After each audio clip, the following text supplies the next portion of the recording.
Hi, my name is Treneicia Garrett, and I'm going to discuss interpersonal communication. And this is my interpersonal communication project. Next slide. What is personal communication?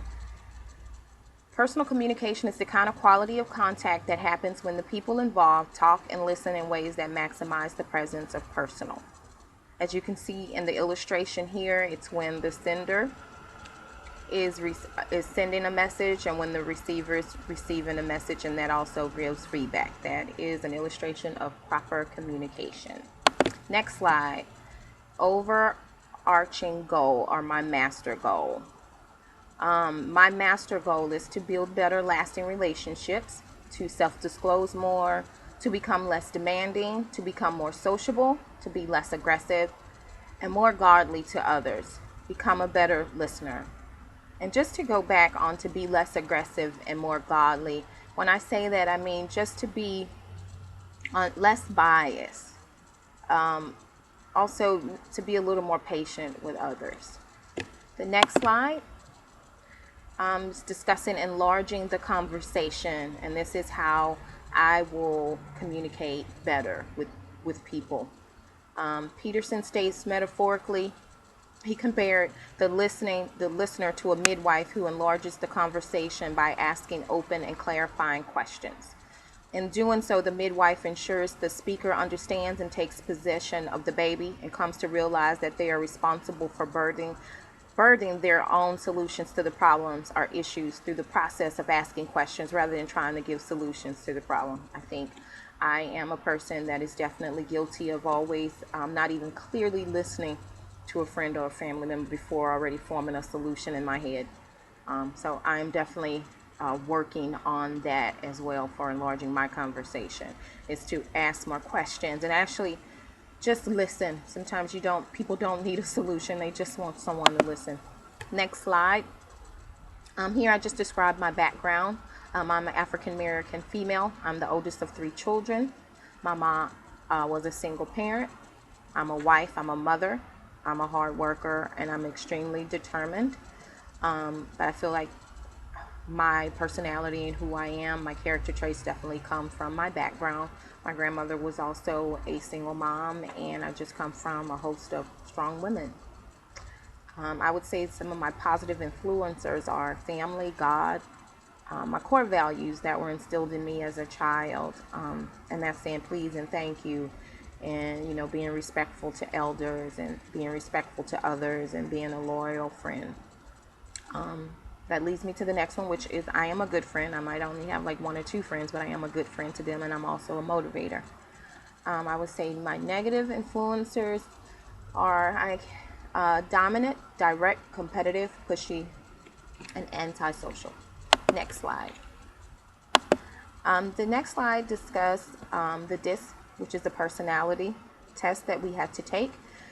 And it also discusses, from there you learn your behavior blend.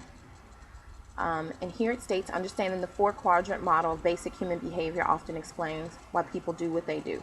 These insights can make the difference between right and wrong responses and the best or worst behavior in any situation. The next slide. Now here I go into detail describing my behavior blend.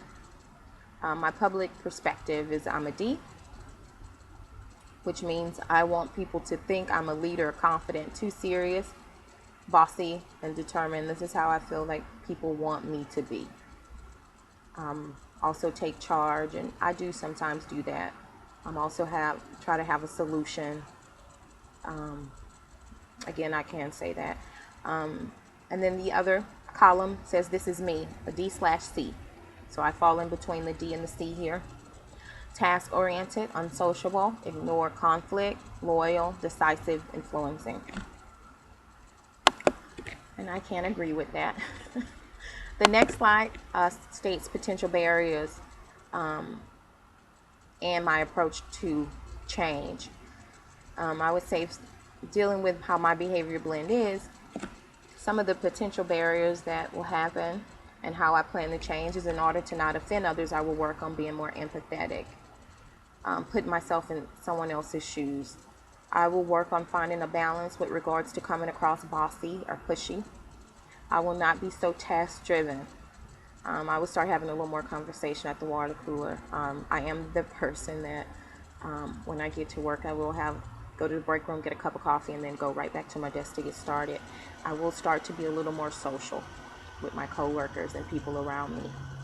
I'm also going to let others step up and lead projects and delegate out work that I can't complete in a timely manner. I think this will cause a little less stress on my end, and then also will make me become more social, a little more giving.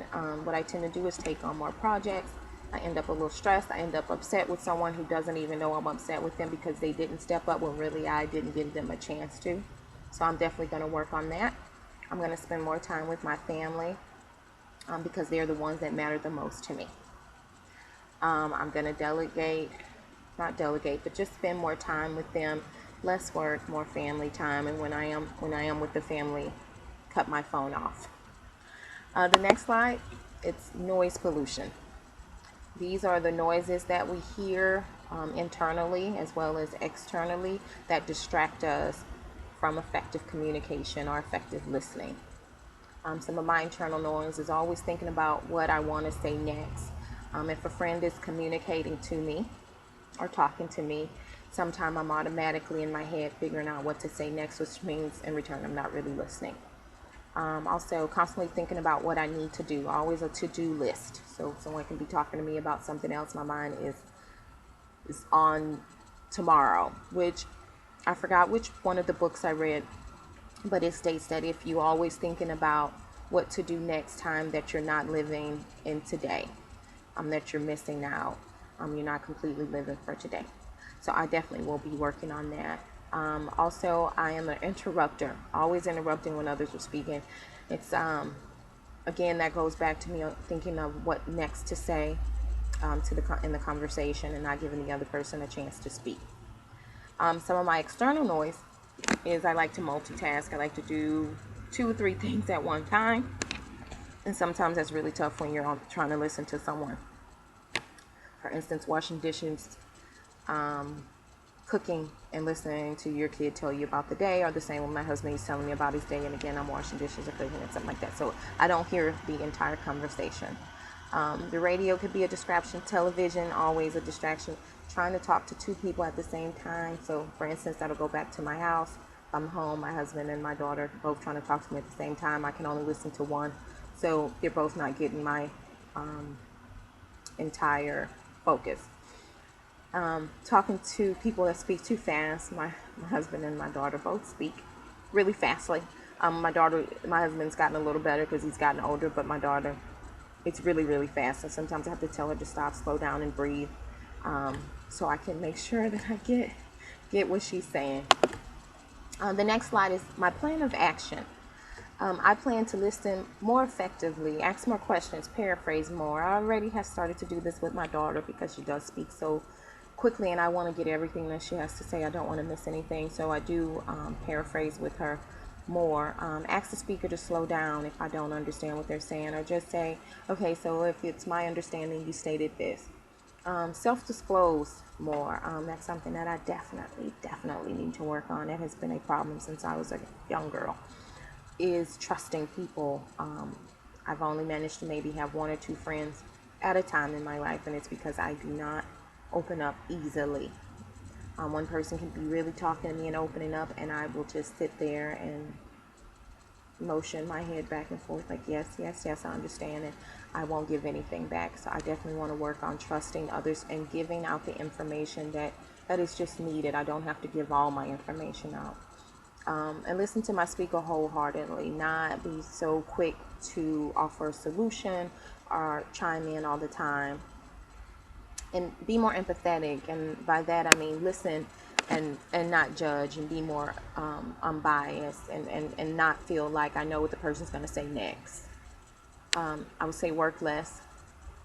I tend to work a lot. I'm very task driven. If I don't have tasks to do, I feel like I'm going crazy. And talk more. So less time with my computer, more time with people that I love. And I would say that will conclude my presentation of interpersonal communication project. Thank you.